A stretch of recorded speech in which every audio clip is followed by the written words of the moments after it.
सभी व्यूवर्स को नमस्कार। मैं डॉक्टर पवन ओबराय स्वागत करता हूं अपने YouTube channel study with doctor Pawan Oberoi पर। तो व्यूवर्स, बड़ी इम्पोर्टेंट वीडियो है ऐसे व्यूवर्स जो यूजीसी का यानी कि एनटीए नेट का आप पेपर भर रहे हैं कॉमर्स साइड से। तो अब जो है इसमें बहुत सारी डिमांड आ रही है लोगों की, सर एनटीए नेट के पेपर भी अवेलेबल करवा दीजिए। तो अब कोशिश ये करूँगा मैं कि आपको एनटीए नेट के पेपर भी मैं सॉल्व करवा दूँ। वो फर्स्ट पेपर भी होगा आपका और सेकंड पेपर भी होगा। कॉमर्स और इकोनॉमिक्स से स्टार्ट करेंगे और हिस्ट्री हिंदी के भी बहुत सारे कैंडिडेट्स हैं जिनके कमेंट आते हैं कि सर एनटीए नेट के भी पेपर अवेलेबल करवा दीजिएगा। तो ये देखिए जो भी पेपर ये आपका मैंने दिया है ये 2017 का पेपर है, ठीक है।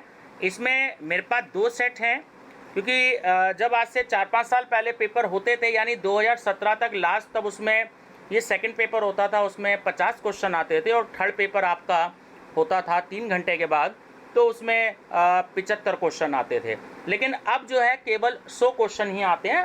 आपका फर्स्ट पेपर में 50 क्वेश्चन ऑनलाइन और सेकंड पेपर में आपके सब्जेक्ट के 100 क्वेश्चन। फर्स्ट पेपर सबके लिए सेम होता है केवल साइंस साइड को छोड़कर, क्योंकि वो CSIR का फिल करते हैं। बाकी सेकंड पेपर जो है वो सबका अलग अलग होता है। क्वेश्चन नंबर 1 से लेकर 100 तक 50 क्वेश्चन सबके फर्स्ट पेपर के सेम होते हैं।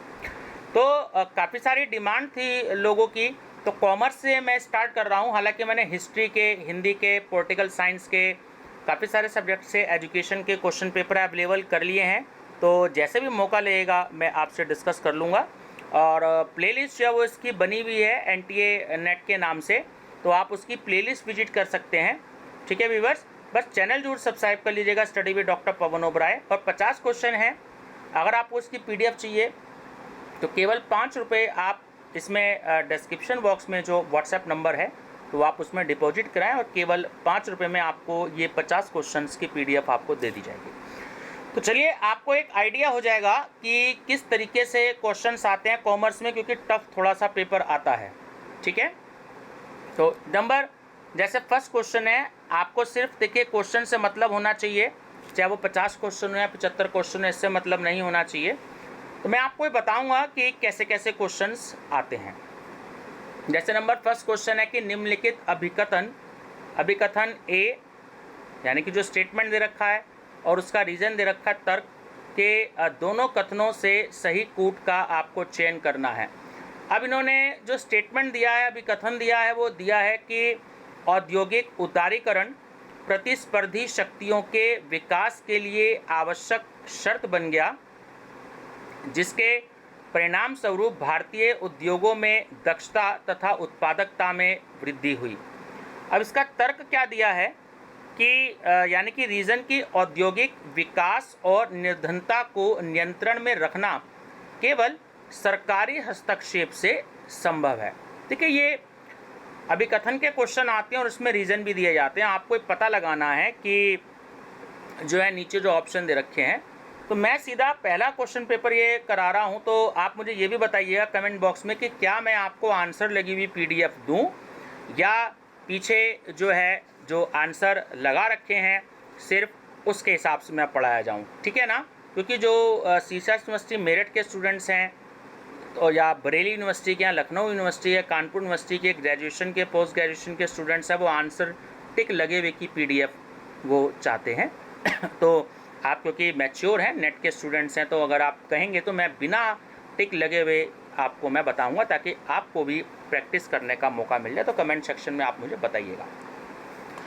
तो उसमें देखिए B ऑप्शन जो है वो सही दिया है कि A सही है, यानी कि ये जो आपका स्टेटमेंट दे रखा है ये बिल्कुल सही है, लेकिन जो रीज़न है वो A की सही व्याख्या नहीं है कि औद्योगिक उदारीकरण का औद्योगिक विकास और निर्धनता को नियंत्रण में रखना केवल सरकारी हस्तक्षेप से संभव है। तो ये जो तर्क है ये गलत है, ठीक है।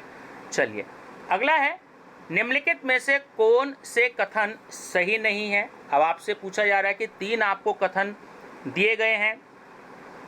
पहला कथन है कि संवहनीय विकास का अर्थ आर्थिक वृद्धि तथा पर्यावरण का संरक्षण या रक्षा के बीच संतुलन बनाने का प्रयत्न है। दूसरा है कि संवहनीय विकास का अर्थ आयात निर्यात संतुलित करने की आवश्यकताओं से समझौता किए बिना उद्योगों की आवश्यकताओं को पूरा करना है। और तीसरा कथन दिया है कि संवहनीय विकास का अर्थ भूमि सहित पूंजी परिसंपत्ति के स्टॉक के माध्यम से पर्याप्त अधिशेष यानी कि सरप्लस बजट का सृजन करना है। अब देखिए इसका जो आंसर है वो आंसर जो है आपका बी करेक्ट है, यानी कि इसमें जो आपका सेकंड और थर्ड जो कथन है वो बिल्कुल सही है।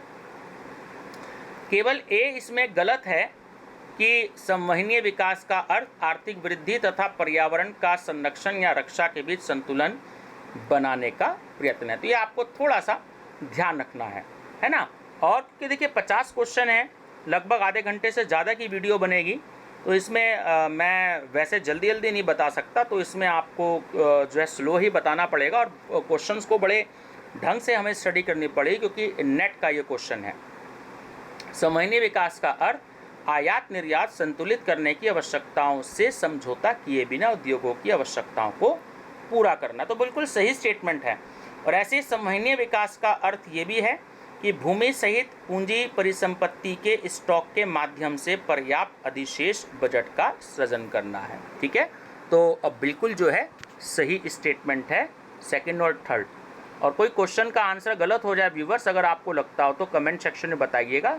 बहुत प्रयास किया है कि क्वेश्चन के आंसर गलत ना हो, क्योंकि जो आंसर शीट एनटीए नेट की तरफ से है तो उसी से मैंने ये आंसर मार्क किए हैं। गलत भी हो सकता है, एक आध का चांस है, माफ़ी चाहूँगा अगर गलत हो जाए तो।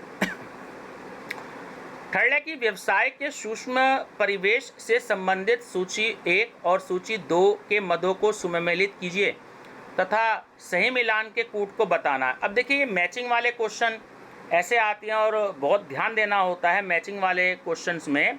मैं सीधा ए की तरफ जाता हूँ, इसमें आंसर की तरफ।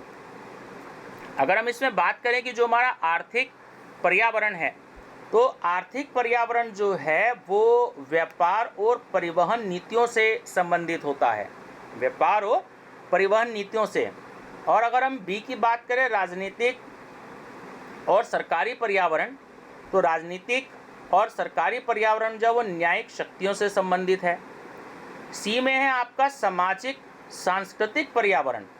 सामाजिक सांस्कृतिक पर्यावरण जो है इसमें आचार संबंधी मुद्दे जो होते हैं उनसे संबंधित है। और डी है आपका जनसांख्यिकीय पर्यावरण, तो ये तो देखिए जनसंख्या से ही होगा, तो इसका जनसंख्या का आर्थिक स्तरीकरण। तो इसमें देखिए स्टूडेंट्स सबका सही आंसर करने का है कि अगर आपको इसमें 4 में से अगर 2 भी अगर आप आइडिया लगा लेते हैं, जैसे जनसांख्यिकीय का आप आइडिया जनसंख्या से लगा सकते हैं, तो थर्ड देखिए डी का थर्ड मैचिंग हो रहा है। तो अगर ये भी अगर आपका मौका लग गया तो आपका ए ऑप्शन इसमें करेक्ट हो सकता है। और जो राजनीति होती है, जैसे बी का फोर्थ दे रखा है, तो राजनीति और सरकारी पर्यावरण से ही न्यायिक शक्तियाँ संबंधित होती हैं, ये आपको हमेशा ध्यान रखना है। ठीक है ना।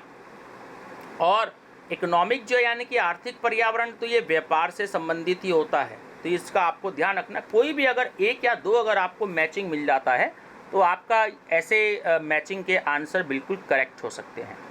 क्वेश्चन नंबर 4 है कि निम्नलिखित में से कौन से एक मौलिक कारणों से वर्ष 1991 में भारत में संरचनात्मक समायोजन कार्यक्रम शुरू किया गया था। देखिए इसमें एक ये भी क्वेश्चन बनता है, मौलिक कारण में से 4 आपको दे रखे हैं, आपको एक मौलिक कारण बताना है।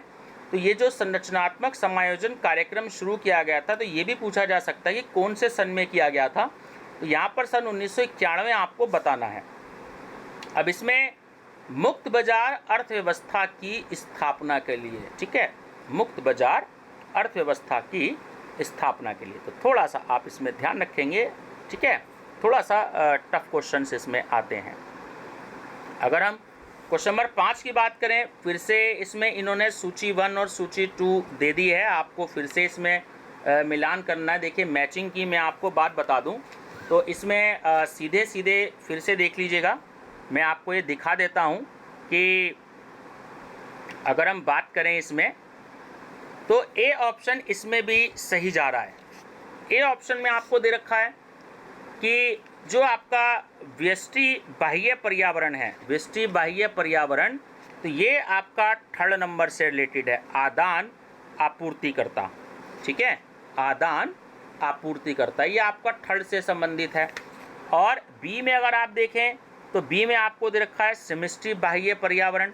जो समष्टि बाह्य पर्यावरण दे रखा है तो वो आपका एक नंबर से रिलेटेड है, ये आपका आर्थिक और राजनीतिक कारक से संबंधित है। जो समष्टि पर्यावरण होता है आपका, नहीं माइक्रो और मैक्रो, तो ये आपका समष्टि वाला जो होता है ये आपका आर्थिक और राजनीतिक कारक से संबंधित होता है। ठीक है, तो थोड़ा सा आप ध्यान रखेंगे। और उसके बाद है आपका गैर मूल्य प्रतिस्पर्धा। तो गैर मूल्य प्रतिस्पर्धा जो होती है ये खेल कूद से संबंधित होती है, तो इसमें खेल कूदों का जो आयोजन है उसको किया जाता है। और डी है आपका इसमें वांछित प्रतिस्पर्धा। तो जो वांछित प्रतिस्पर्धा होती है वो उपभोक्ताओं के प्रायोज्य आय को लक्षित करते हुए विविध उत्पादों में प्रतिस्पर्धा, तो ये उससे संबंधित है। ठीक है, थोड़ा सा ये क्वेश्चन टफ है व्यूअर्स, थोड़ा सा आपको ध्यान रखना पड़ेगा इसमें। चलिए हम बात करते हैं क्वेश्चन नंबर 6 की। फिर से ये आपका जो है स्टेटमेंट और रीजन वाला क्वेश्चन आ गया है कि ऋण क्षमता अनुपात किसी कंपनी की दीर्घकालिक ऋण शोधन क्षमता को इंगित करता है। और रीजन दिया है कि यह किसी कंपनी की दीर्घकालिक देयताओं का भुगतान करने की क्षमता को मापता है ना। तो इसमें ये ध्यान रखना है कि ऋण क्षमता अनुपात किसी कंपनी की दीर्घकालिक क्षमता, ऋण शोधन क्षमता को इंगित करता है, ये बिल्कुल सही है। और जो इसमें इन्होंने रीज़न भी दिया है ये भी बिल्कुल सही है कि यदि किसी कंपनी की दीर्घकालिक देयताओं का भुगतान करने की क्षमता को मापता है। ठीक है, तो ये चलिए बिल्कुल सही है, ये आपका इसमें ऑप्शन नंबर ए करेक्ट है। वर्ष 2015 और 2016 में किसी संपत्ति का लागत शेष क्रमशः 20,000 और 17,000 था और संपत्ति की बिक्री पर हुआ 2,000 रुपये का प्रॉफिट, है ना, पूंजी आरक्षित खाता में जमा कर दिया गया था। और वर्ष 2016 में 5,000 लागत की नई संपत्ति खरीदी गई। तो संपत्ति से खरीदी हुई बिक्री राशि का आपको निर्धारण बताना है। तो व्यूअर्स इसमें जो है मैं आपको सीधा बता दूं, इसका जो आंसर आएगा आप कोशिश करिएगा सॉल्व करने की, इसका आंसर 10,000 आएगा। ठीक है, चलिए नेक्स्ट है एक्स और वाई फर्म की ख्याति का मूल्य 30,000 है। यह बही खाते में 12,000 रुपये लिखी गई है और जेड को 1/4 हिस्सा के लिए प्रवेश दिया गया, तो यह ख्याति के लिए कितनी राशि लाएगा। इसको भी आप सॉल्व करने की कोशिश करेंगे। गुडविल का अमाउंट आपको इसमें कैलकुलेट करना है, तो इसका अमाउंट आपका आएगा 7,500 रुपये। ठीक है, कोशिश करिएगा थोड़ा सा सॉल्व करने की। एक क्वेश्चन ये आया था कॉर्पोरेट अकाउंटिंग का है ये, सॉरी क्वेश्चन, हाँ, ये ए लिमिटेड ने 2,000 अंशों के लिए आवेदन आमंत्रित करते हुए प्रविवरण यानी प्रोस्पेक्टस जो था वो इशू किया और 3,000 अंशों के लिए आवेदन प्राप्त हुए हैं और 2,400 अंशों के आवेदनों पर यथा अनुपात आवंटन किया गया, जो अलॉटमेंट था वो किया गया। यदि ए को 40 शेयर आवंटित करते हुए तो उसने कितने शेयरों के लिए आवेदन किया होगा। ठीक है, तो थोड़ा सा कोशिश कीजिएगा इसको सॉल्व करने की। यहाँ पर आंसर आएगा 48। निम्नलिखित प्राप्तियों में से कौन सी आयगत प्रकृति की है। आयगत प्रकृति की है तो देखिए, अगर कोई भी इन्वेस्टमेंट की जाती है तो उस पर डिविडेंड रिसीव किया जाता है ना। तो बी ऑप्शन जो है वो इसका करेक्ट आंसर है, निवेश पर प्राप्त लाभांश। तो अगर कोई भी इन्वेस्टमेंट की जाती है, डिविडेंड मिल जाता है, तो वही जो है आपकी आयगत प्रकृति जो है वो मानी जाएगी। ठीक है, चलिए ध्यान रखेंगे। क्वेश्चन नंबर 11 है कि व्यवसाय संबंधी निर्णयकर्ता वास्तविक जगत की जटिल अपितु अस्त व्यस्त व्यवसाय दशाओं से निपटते हैं। तथा अपने गंतव्य के लिए रास्ता निकालते हैं, अर्थात उन्होंने जो लक्ष्य स्वयं के लिए नियत किया है उसे प्राप्त करते हैं। तो विश्लेषण के आर्थिक तर्क जो दिया है कथन इन्होंने दूसरा, विश्लेषण के आर्थिक तर्क और उपकरणों को लागू किए बिना भी व्यवसाय संबंधी निर्णय सदैव ही तर्कसंगत और वास्तविक होते हैं और प्रति उत्पादक नहीं होते। देखिए, पढ़ने से ही गलत लग रहा है कि ये जो सेकंड वाला स्टेटमेंट है ना, ये बिल्कुल गलत है। तो जो फर्स्ट स्टेटमेंट है उसको वो बिल्कुल सही है कि गंतव्य के लिए रास्ता निकालते हैं, मतलब ये है कि उन्होंने जो लक्ष्य स्वयं के लिए नियत किया है तो उसे प्राप्त करते हैं। तो ये बिल्कुल सही स्टेटमेंट है। सेकंड स्टेटमेंट बिल्कुल गलत है, तो उसमें सी ऑप्शन जो है वो राइट है। क्वेश्चन नंबर 12, निम्नलिखित में से कौन सा कथन सही है? देखिए, मैं वीडियो बहुत ज़्यादा बड़ी हो जाएगी, सारा इस वीडियो में पॉसिबल नहीं है, तो है ना, इसमें कोशिश कर रहा हूँ। तो आज 13 क्वेश्चन ही कराऊँगा, तो इसमें 12 और 13 क्वेश्चन आपको मैं बताऊँ कि जो सही कथन है वो ऑप्शन नंबर ए है, जो शुद्ध लाभ है अवसर लागत से आधिक्य प्राप्त है, यानी कि नेट प्रॉफिट पर अपॉर्चुनिटी कॉस्ट से जो भी कोई सरप्लस है वो रिटर्न है आपका। आधिक्य मतलब सरप्लस और प्रत्याय मतलब रिटर्न है। तो इसमें जो पहला आपका स्टेटमेंट है कि शुद्ध लाभ अवसर लागत से आधिक्य प्रत्याय है ना, ये आपका पहला स्टेटमेंट बिल्कुल करेक्ट है। 13 नंबर का क्वेश्चन कि निम्नलिखित में से कौन सी वह मान्यता नहीं है जिसमें उपभोक्ता व्यवहार के सिद्धांत गणनात्मक उपयोगिता उपागम पर आधारित हैं? थोड़ा सा टफ क्वेश्चन है। तो इसमें बी ऑप्शन जो है वो राइट है कि उत्तरवर्ती इकाइयों की सतत सीमांत उपयोगिता, उत्तरवर्ती इकाइयों की सतत सीमांत उपयोगिता। ठीक है व्यूअर्स, तो थोड़ा सा कोशिश की है नेट के क्वेश्चंस देने की और थोड़ा सा पीडीएफ और बनाने की क्लियर कोशिश करूंगा मैं, ताकि और क्लियर पीडीएफ भी बन जाए, है ना। और कोशिश करेंगे कि जो है कुछ इसमें नेट के क्वेश्चन मैं अपने यूट्यूब चैनल पर दूं। जैसे जैसे समय मिलेगा तो मैं आपके साथ जो है शेयर ज़रूर करूंगा।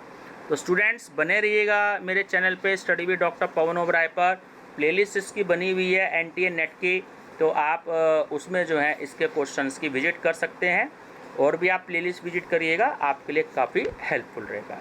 तो चैनल पे बने रहिएगा व्यूअर्स। Thank you.